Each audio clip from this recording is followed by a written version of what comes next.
మదనపల్లి పట్టణంలో వైన్ షాపులు బరి తెగించి మరి 24 గంటలు మద్యాన్ని విక్రయిస్తున్నారు.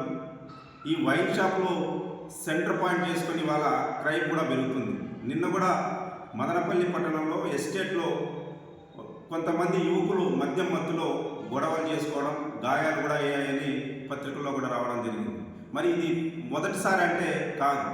గతంలో ఇదే మదనపల్లిలో మద్యం మత్తులో తాగి ఒక 7 సంవత్సరాల బాలిక పైన కూడా అత్యాచారం చేసి చంపేసినటువంటి సంఘటన కూడా మదనపల్లిలో వెలుగులోకి వచ్చింది. మరి ఇన్ని జరుగుతున్న సంబంధిత అధికారులు, ఎక్సైజ్ అధికారులు ఎందుకు చర్యలు తీసుకోవడం లేదో అర్థం కానటువంటి పరిస్థితి.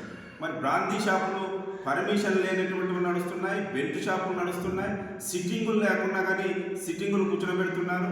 దానిపైన ఎక్సైజ్ అధికారులు ఏమాత్రం చర్యలు తీసుకున్నటువంటి పరిస్థితి లేదు. మార్నింగ్ 10 నుంచి ఓపెన్లో ఉండాల్సినటువంటి వైన్ షాపులు 24 అవర్స్ ఓపెన్లో ఉన్నాయి. డే టైంలో ఫ్రంట్ డోర్లు అమ్ముతున్నారు, నైట్ టైంలో బ్యాక్ డోర్లో అమ్మేటువంటి పరిస్థితి ఎక్సైజ్ అధికారులకు కూడా తెలుసు. ఈ ప్రతి బ్రాందీ షాపు, వైన్ షాపు, రెస్టారెంట్లతో పోలీస్ అధికారులు, ఎక్సైజ్ పోలీస్ అధికారులు కుమ్మక్కై వాళ్ళు ఇచ్చేటువంటి మామూలుకి అమ్ముడు పోవడం వల్లనే ఇవాళ మదనపల్లి పట్టణంలో ఇలాంటి సంఘటనలు జరుగుతున్నాయి.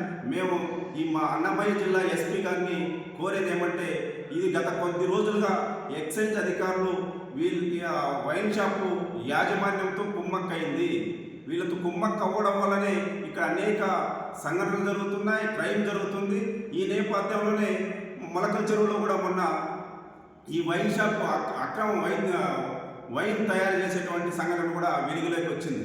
ఇప్పటికైనా అన్నమయ్య జిల్లా ఎస్పీ గారు ఇక్కడ జరుగుతున్నటువంటి వైన్ షాపుల పైన నిఘా పెట్టాలి. వైన్ షాప్ యజమానులకు సహకరిస్తున్నటువంటి సిఐ గారి పైన కూడా చర్యలు తీసుకోవాలని సిపిఐ పార్టీగా మేము డిమాండ్ చేస్తున్నాం.